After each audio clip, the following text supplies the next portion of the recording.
ฮัลโหลมากินข้าวคือเก่าเด้อวันนี้มีแกงเห็ดนะจ๊ะเบิ่งแกงเห็ดโอ้ยยามนะมันดวกมือข่อย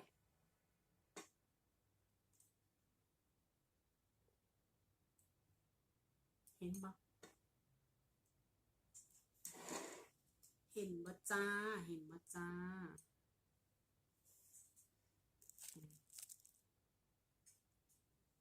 ต้องเบิ่งหน้าข่อยก็ได้เนาะเบิ่งแกงเห็ดซื่อๆก็ได้เนาะ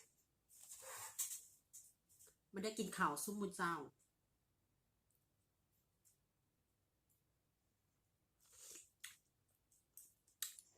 กินกับข้าวกล้อง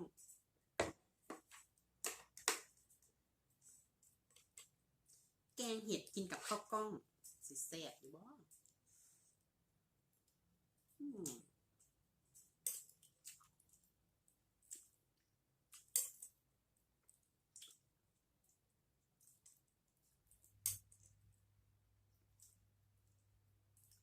กินข้าวแล้วบ่เนาะหนุ่มๆสาวๆทั้งหลายแหละเบิ่งเขาใส่ผักหวานเนี่ยข่อยใส่ทั้งผักขาผักอีตูผักหวานเต็มเลยไหมเขาแกงแบบบ้านเฮาเลยเด้ใส่ปลาแดกหลายๆแซ่บ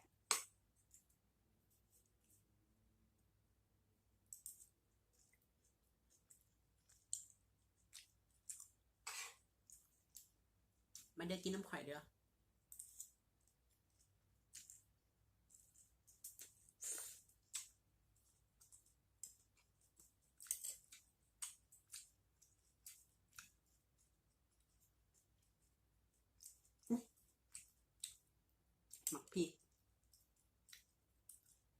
หมักพริกเหรอ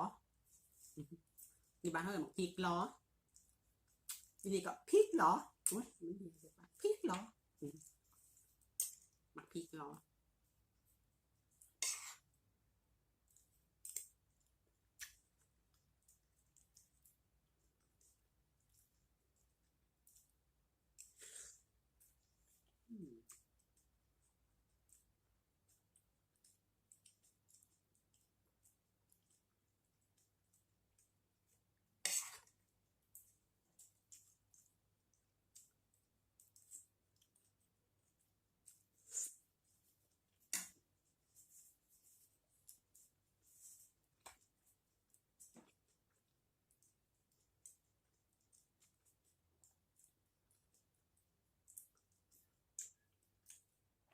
กินข้าวกันเลยบอสซุ่มเจ้า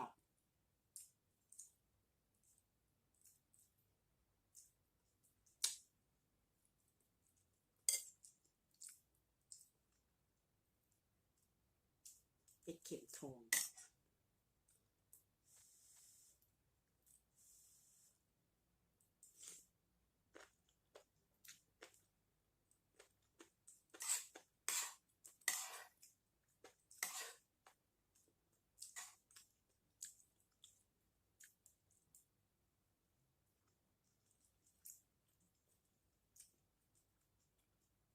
กินหอดแกงเห็ดดินเห็ดปวกบานเท่าเนาะ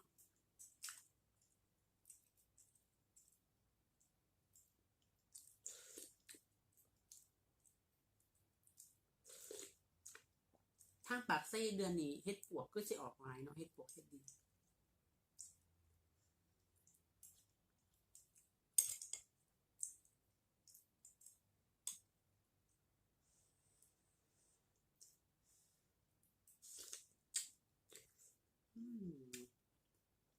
ใส่หมักเขาใส่หมักน้ำหมักบวบน้ำ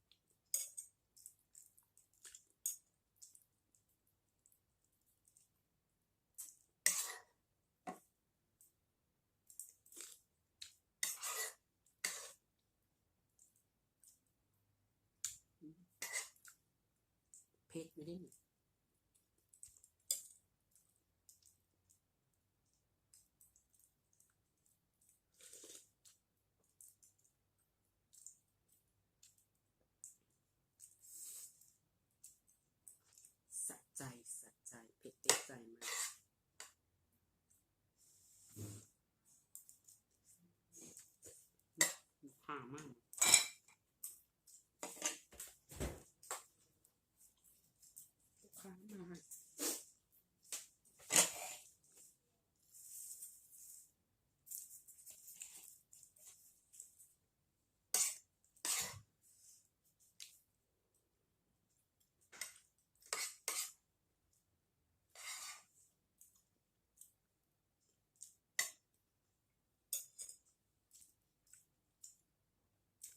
กินลูกค้ามาแล้ว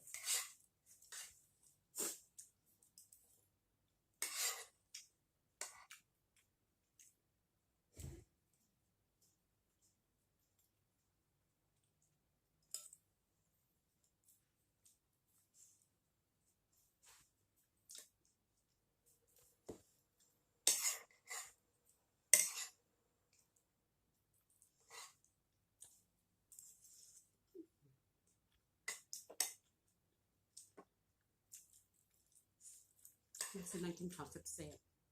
ๆมีลูกค้าคือเขาไว้เนาะ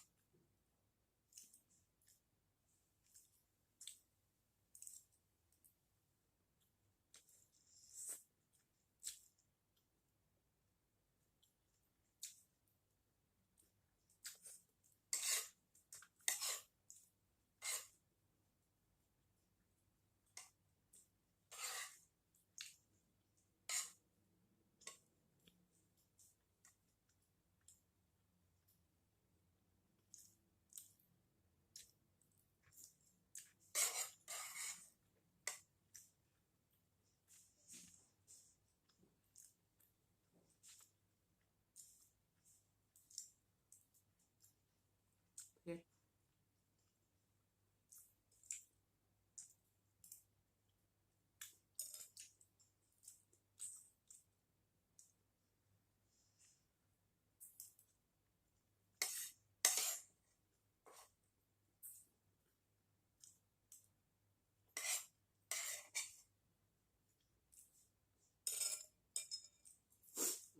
หมูแตก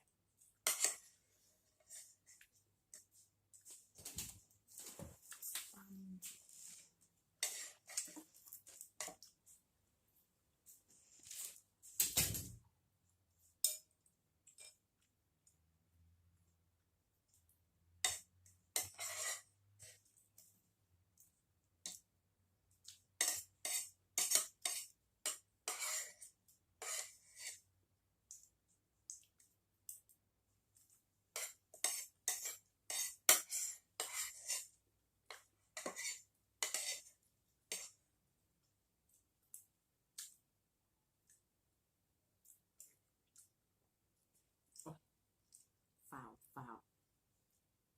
ฝ่าวเองฝ่าวเอง